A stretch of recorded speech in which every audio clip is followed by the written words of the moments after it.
Buenos días, damos inicio al examen final con este video integrador para la unidad curricular Historia de la Argentina 1 a cargo de la docente Fabiana Beatriz Velázquez y de quien le habla el alumno Maximiliano Andrés Cruz del ciclo lectivo 2020. A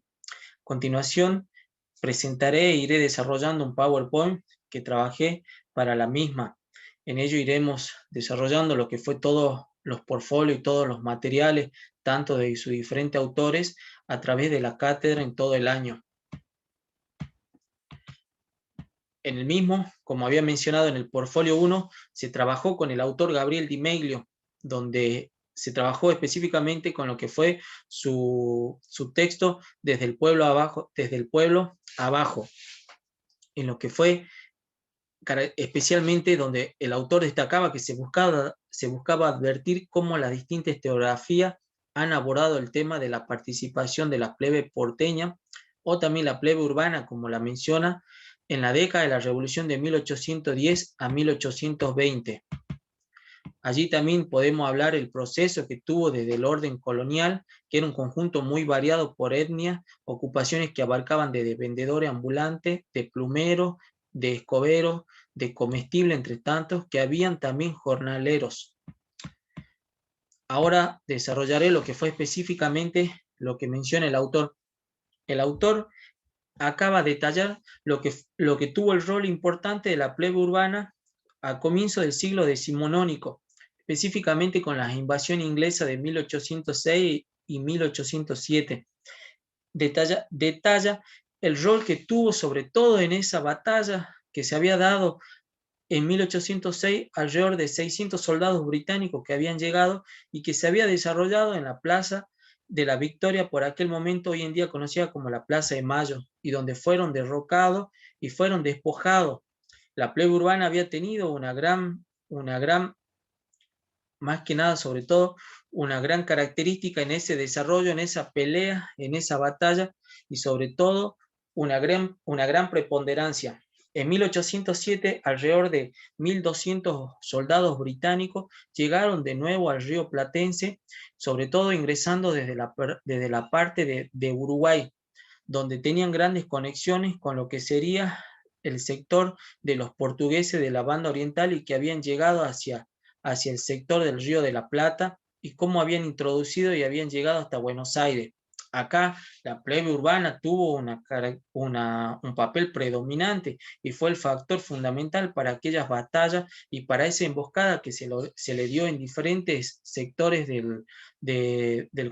Buenos Aires, específicamente alrededor de la Plaza de la Victoria, y cómo a través de ello, que estaban también integrados por afros, que muchos de los autores contemporáneos más adelante no nombrarían en estas corrientes historiográficas como el papel predominante en sus batallas, no eran visiblemente vistos como un gran rol por aquellos años. Cabe destacar que la plebe urbana, la plebe porteña también mencionada, estaba integrada, por lo que habíamos dicho recién, por jornaleros, trabajadores de diferentes sectores que eran vulnerados por aquel momento de la sociedad elitista y plebeya. Lo que sería el patriciado, empezaron a verlos con buenos ojos porque iban a ser también un gran bastión para sus diferentes luchas que más adelante se darían entre saavedrista y morenista. Cabe destacar en este sentido, en este contexto, que la mayoría de ellos, de los que integraban en la plebe urbana, podían acceder a los cargos de la milicia. En su mayoría eran analfabetos, con poca preparación y manera de manejo para lo que sería en aquellos momentos la parte burocrática. El autor detalla que también a partir de 1813 se empieza a dar las grandes fiestas con las que se denominaría lo que serían las fiestas mayas, donde se daban grandes eventos, grandes alegorías y grandes características de fiesta que se daban por lo que había sido la Revolución de Mayo de 1810 y cómo ellos habían tenido un papel predominante en esa lucha. Las mujeres también eran agasajadas y agasajaban a los que habían salido victoriosos y a los que habían ido a la lucha. También condecoraban a las mujeres que habían perdido a sus maridos en las diferentes batallas anteriormente que habíamos mencionado. A continuación, pasaré a desarrollar y a destacar lo que es el portfolio número 2. Aquí trabajaremos con la autora Noemí Goldman, donde se trabaja específicamente lo que fue el periodo decimonónico, que es la década de la Revolución, que entre 1810 a 1820, donde las clases populares tuvieron un papel central en la configuración política de la sociedad de Buenos Aires.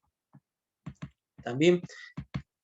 cabe destacar la caída del poder central en 1820, como acá podemos visibilizarlo y expresarlo, lo que fue en 1819, donde Rondeau reemplaza a Pueyrredón, en 1820 la sublevación de Arequito, el 1 de febrero de 1820 con la batalla de Cepeda, el 23 de febrero con el Tratado de Pilar, el mismo año también como el Cabildo toma y emerge y asume la función de gobernador, y ese mismo año, el 24 de noviembre, con el Tratado de Venegas. También empezaremos a desarrollar lo que fueron la lucha entre unitarios y federales. Aquí es importante destacar lo que habíamos dicho recién. En 1813 se crea lo que sería la primera confederación a través de José Artigas con la Liga de los Pueblos Libres, donde estaría conformada por las Misiones, Entre Ríos, Corrientes, Santa Fe, a cargo específicamente una de sus grandes preponderantes que tenía en esta lucha, que era Estanislao López y Francisco el Pancho Ramírez, en esa batalla que habían tenido después en la batalla de Cepeda, y donde se da esa lucha y terminan victoriosos. Pero cabe destacar y entender que no se puede entender la historia argentina sin entender la historia del federalismo. Es importante destacar cómo a través de sus diferentes características los unía en esta lucha lo que sería la autonomía y los derechos por sus defensas. El centralismo porteño también empezó a hostigar a lo que sería el sector federalista por aquellos años, y empezaron a haber bastante disidencia y bastante lucha, como recién mencionamos, con lo que fue la batalla de Cepeda en 1820, donde a partir de eso quedó a cargo el Cabildo asumió como única autonomía por aquellos años. Después de la derrota de Rondeau, cabe destacar también que en 1824 se da el primer Congreso Constituyente, que se lleva a cabo hasta 1827. En ello tenía como grandes características lo que serían unitarios y federales, y en esa lucha de unitarios y federales, donde se había más que nada por una división de país, y en su mayoría por aquel momento tenían mayor disidencia o mayor consenso, por así llamarlo, por parte de los unitarios, pero que más allá de esas características que lo dividirían, tenían como característica principal lo que sería la aduana, la parte económica del contexto que se vivían en aquellos años, o de la parte social y económica de lo que era la conformación del territorio. Se puede entender y comprender que a partir de ello empezaron a haber diferentes luchas. Una de las características que detalla la autora era que se creía que los federales en su mayoría eran del interior, mientras que los unitarios eran exclusivamente del sector porteño de Buenos Aires, pero en realidad eran de ambos sectores, como mencionan los autores como Marcela Ternavasio, que también aporta en este sentido a las diferentes vicisitudes que se podían dar. Se decían que los unitarios eran en su mayoría ortodoxos y no eran creyentes, y eran más que nada descreyentes, y en este sentido no estaban a favor de lo que sería lo religioso. En su mayoría eran ateos, mientras que los federales en su mayoría eran fervorosos católicos, que tenían como característica fundamental lo que sería el nacionalismo, lo patriótico. Bueno, a través del caudillismo quedó más que nada evidenciado todo esto, digamos, sobre lo que sería el sector patriótico y la lucha por la patria. Bueno, después de ello se puede dar de Manuel Dorrego cuando es ejecutado, que también se lo conoce como el primer parricidio porque se lo consideraba el padre de la patria, donde se da una lucha y que después de ello queda disminuido en ese sentido el federalismo, pero que a partir de 1829 con Juan Manuel de Rosas a cargo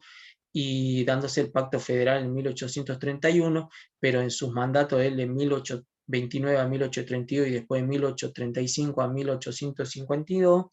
tuvieron como sus grandes características la asunción del federalismo y quedando de lado lo que serían los unitarios,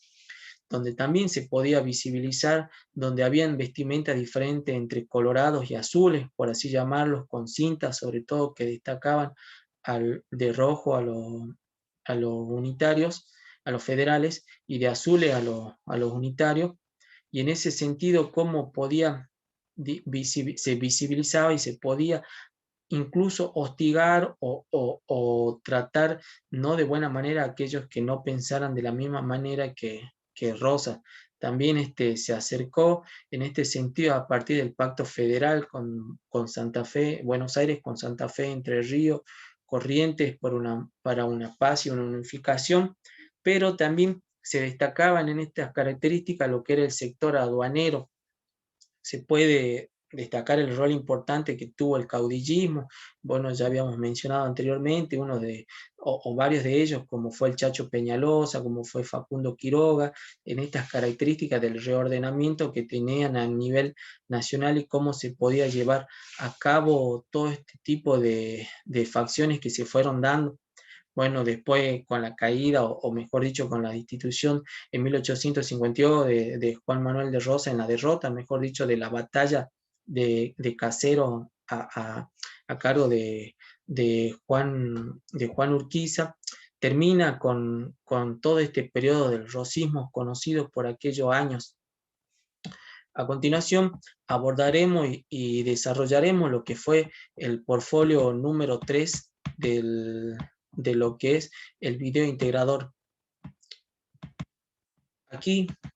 aquí es importante cómo el autor Schmidt y Marcela Ternavasio plantean la noción de espacio económico del interior, donde se ha estimado que una porción de la producción de la plata boliviana se quedaba y circulaba dentro del mismo, en tanto gran u otra parte estaban las operaciones de los intercambios ultramarinos, dando lugar entonces a un aceitado sistema económico sustentable en producción y consumo de bienes y servicios.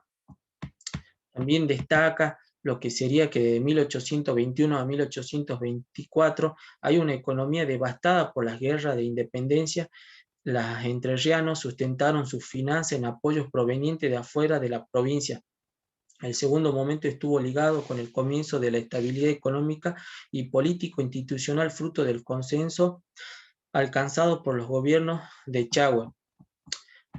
Aquí lo que trabaja sobre todo el autor Roberto Smith, es importante destacar que a partir de esta revolución es una de las características fundamentales de este siglo XIX, pero también que ya traía aparejado del siglo XVIII, era su expansión territorial en el sentido sobre todo en el Río de la Plata y lo que era lo marítimo era por donde se podían dar las grandes expansiones de las producciones agroganaderas por aquellos años,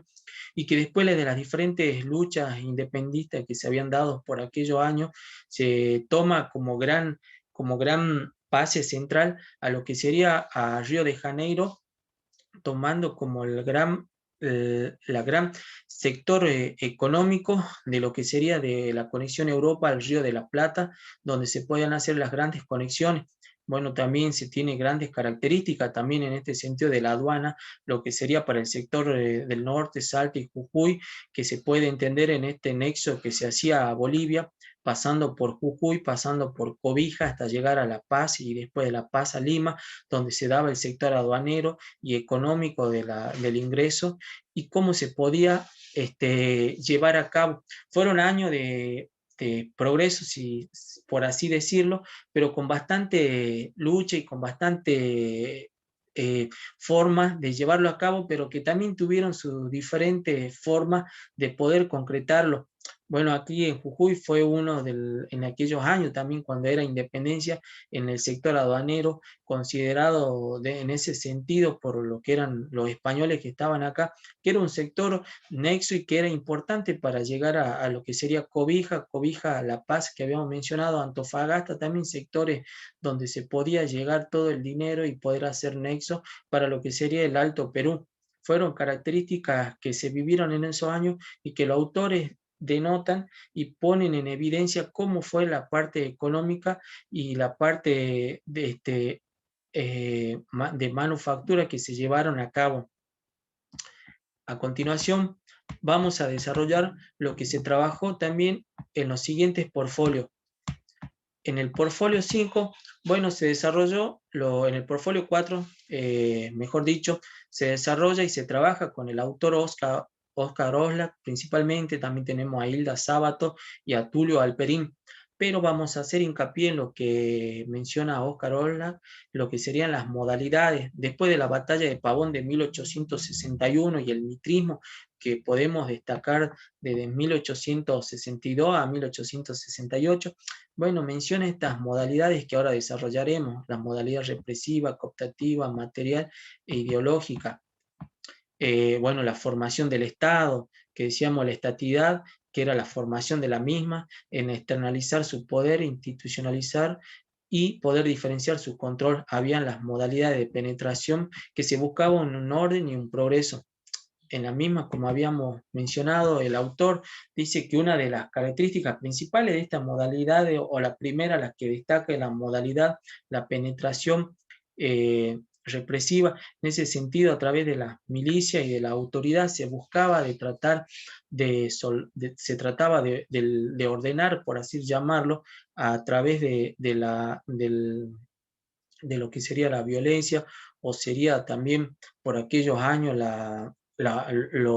obligación, o mejor dicho, la manera no característica de persuadir a las personas. Sobre todo empezaron a visibilizarse las diferentes formas visibles que tenía el sector porteño con lo que sería el sector de las demás provincias, lo que sería el sector federal. Empezaron desde esta manera con esas modalidades. Lo que detalla el autor y plantea acá es que fueron una de las modalidades principales para poder tener en ese orden y progreso que se buscaba a través de la modalidad represiva. También menciona la modalidad cooptativa, la modalidad material y la modalidad ideológica, que a través de las ideas, de la forma de pensar, de sus creencias, era una de las características fundamentales de persuadir a la sociedad. La forma cooptativa también a través de la forma de los diferentes, en el Estado, en el sentido de tratar de captar a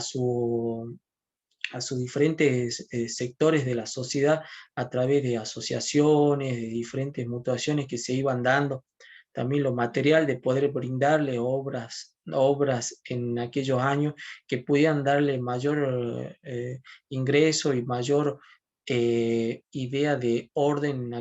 progreso, mejor dicho, en aquellos años. También cabe destacar que en este portfolio se trabajó a la autora Hilda Sábato y detalla específicamente en este sentido el rol que tuvo en la sociedad lo que fueron las prensas. Ella habla de la prensa étnica, la prensa porteña, y cómo en aquellos años, a partir de 1850 en adelante, empezaron el sector, sobre todo el sector extranjero, europeo, más que nada, empezaron a visibilizar lo que serían los pensamientos y las ideas que se vivían por aquellos años. Estaba la prensa española, la prensa italiana, la prensa brasilera también, y cómo mostraban al mundo las noticias que se vivían en aquellos años en Buenos Aires. Estaban las asociaciones, también los centros culturales de franceses, de europeos, de norteamericanos, que en ellos integraban en ese sector único y que podían ser concurridos por personas que llegaban a Buenos Aires en aquellos años y que se encontraban con otros pares que podían compartir su misma forma y su misma forma de pensar y su cultura, y donde podían llegar a debatir y poner en pie sobre diferentes proyectos que llevaban a cabo. Eh, en los siguientes portfolios desarrollaremos lo que fue específicamente. En el portfolio 5 se trabajó específicamente lo que fue todo el recopilado del portfolio 1 a 4 y donde fueron el parcial número 1 y en lo que desarrollamos en este sentido del portfolio 1 al 4 anteriormente expresado y cómo lo llevamos a cabo. En el portfolio 6 específicamente trabajamos con lo que fue al autor Ezequiel Gallo, acá con la ley de Sáenz Peña y cómo estaba dado en ese sentido las características que el autor menciona. Bueno, cabe destacar que a partir de la ley Sáenz Peña de 1912, las características fundamentales que el autor menciona y se detalla era que estaba el voto del hombre, del varón, obligatorio, secreto y el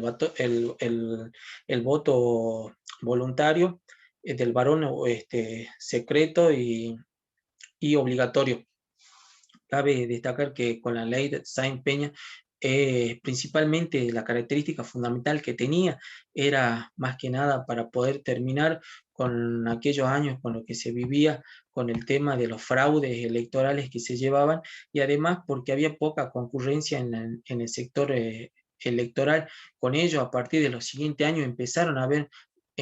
las estadísticas a crecer y a poderse dar y a concretar muchísimo más en el electorado de los ciudadanos y que podían tener su voz propia en la misma. Con ello se llevó a tener a cabo como rol fundamental, bueno, el sector de la clase elitista, pero que se llevó a cabo con el voto de la ley Sáenz Peña y que tenía como una de sus características el voto, pero más que nada para poder luchar contra los fraudes que se daban por aquellos años y para la concurrencia de mayores personas que podían llegar, sobre todo hombres, al sector de las urnas. En el portfolio número 7 se destaca sobre todo acá a lo que sería la producción y la comercialización y consumo del mercado interno de nuestro país, que estaba dado a través del comercio, el consumo y la producción. Aquí este autor que trabajamos fue Rochi, fue sobre todo cómo se fue dando la producción, como recién habíamos dicho, mayorista, minorista, la demanda interna fue provista por la oferta local, la producción se sextuplicó durante el año 1880 a 1912, a 1920, quiero decir, estaba relacionado con la exportación y se diversificaron sus productos importados y exportados, empleaban un gran número de personas y al comienzo del siglo XX tenían muchas características del pasado. Las carnes, cereales y los textiles fueron en su mayoría lo que tuvieron mayor auge. La inmigración argentina a fines del siglo XIX también se destaca con la historia de la inmigración de la Argentina, los cambios, la producción, la comercialización y el consumo interno. Aquí podemos destacar que a fines del siglo XVIII y sobre todo el siglo XIX, bueno, las grandes producciones ovinas, ganaderas, fueron una de las grandes características fundamentales. Lo que estaba también visto, lo que eran las producciones, lo que era la producción de los ganaderos, también cómo empezaron a llegar las grandes empresas europeas al sector de trabajo, sobre todo en lo que sería Buenos Aires, y cómo empezaron a expandirse por este sector y territorio argentino. Bueno, que estaban la mayoría a nombre y empresas europeas y cómo tenían la mayoría tenían gran preponderancia y se podía llevar a cabo lo que era, sobre todo por aquellos años, a cargo de empresas inglesas, empresas escocesas, empresas polacas, empresas alemanas, italianas, que estaban a cargo de la misma, a cargo de los ferroviarios. También el autor detalla en este sentido, en lo que sería el péndulo de lo que habla Rochi, que fue importante también las características que tenían en adelante como por ejemplo las empresas, destaca como la empresa Pirelli, la empresa italiana, las empresas Swift también de hamburguesa, y el rol que tenían las mutuaciones que en adelante se llevarían a cabo de lo que hoy en día conocemos como sociedad española, sociedad italiana, sociedad sirio-libanesa, y cómo fueron conformando en este sector importante de la sociedad argentina en adelante, y cómo la prensa también, la prensa europea, empezaron a tener mayor visibilidad a partir de esos años. Bueno, a continuación desarrollamos y trabajamos lo que fue el portfolio número 8 y 9, que fue de Alejandro Catarusa, específicamente con la cultura y la política, la guerra y la revolución, la renovación cultural, la reforma universitaria de 1918, la cultura en masa y los cambios sociales, los fenómenos en los años 30 pos de la guerra, y el mundo intelectual y movimiento renovador, expansión del mundo de bienes culturales, el encuentro de la política y la cultura, las transformaciones de las grandes ciudades. También destaca en este sentido el autor sobre lo que serían las transformaciones sociales, los grandes cambios a través de los números, también lo que sería la forestal y la Patagonia, el movimiento obrero. Acá en este último portfolio que trabajamos en la cátedra, cabe destacar y desarrollar una de las características fundamentales que se dieron en el siglo XX, como fue la reforma universitaria de 1918 en Córdoba, y que se llevó a cabo por el sector estudiantil y universitario, y que tenía mayores características al estudiantado universitario, en lo que se buscaba autonomía propia de pensamiento de cátedra, la ciencia también, ciencia y técnica, se buscaba también mayor participación de los estudiantes, mayor diversidad en las cátedras, mayor progreso, mayor ingreso también de la parte de los sectores más vulnerables. También podemos hablar sobre el rol en la prensa anarquista de la mujer, cómo empieza a tener preponderancia en aquellos años y empieza a tener mayor protagonismo en los diferentes ámbitos políticos y en los periódicos también, de parte del ciudadano más vulnerable por aquellos años. También cabe destacar que en estos procesos de Hipólito Yrigoyen, en sus dos procesos en el siglo XX, en sus dos presidencias, y justo en los procesos de Primera y Segunda Guerra Mundial, cómo llevó a cabo, y cómo también en su primera presidencia tuvo una neutralidad en todo esto. Bueno, una de las características que se puede ver visible todo esto fueron con las películas que vimos, como fue La Patagonia Rebelde y El Quebracho, y sus características que empezaron a tener las empresas europeas a partir de estos años, y cómo empezaron a tener gran preponderancia y gran, sobre todo, más que nada, gran rol predominante en lo que sería la conformación en aquellos años, de la conformación de lo que sería la República Argentina. Bueno, a continuación, para terminar, podremos desarrollar, más que nada, mostraré con las bibliografías que fui mencionando anteriormente y con las que se trabajó en toda la cátedra. En el primer portfolio, como había dicho, Gabriel Di Meglio; en el segundo portfolio con Noemí Golma,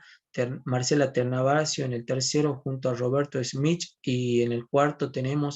portfolio trabajamos a Tulio Dongui, a Oscar Oslak, a Bragoni Míguez y Alperín Dongui, como habíamos dicho, al igual que Hilda Sábato. En los últimos portfolios, en el sexto portfolio, porque en el cuarto portfolio que habíamos dicho trabajamos con esos autores, en el sexto portfolio se trabajó con Ezequiel Gallo y con María Berg. En el 8 trabajamos con Fernando Rocci, y por último, como habían mencionado, se trabajó con Alejandro Catarusa en el portfolio 8 y número 9. Con esto damos fin a lo que es el video integrador y la exposición final para la cátedra de Historia Argentina 1. Muchísimas gracias.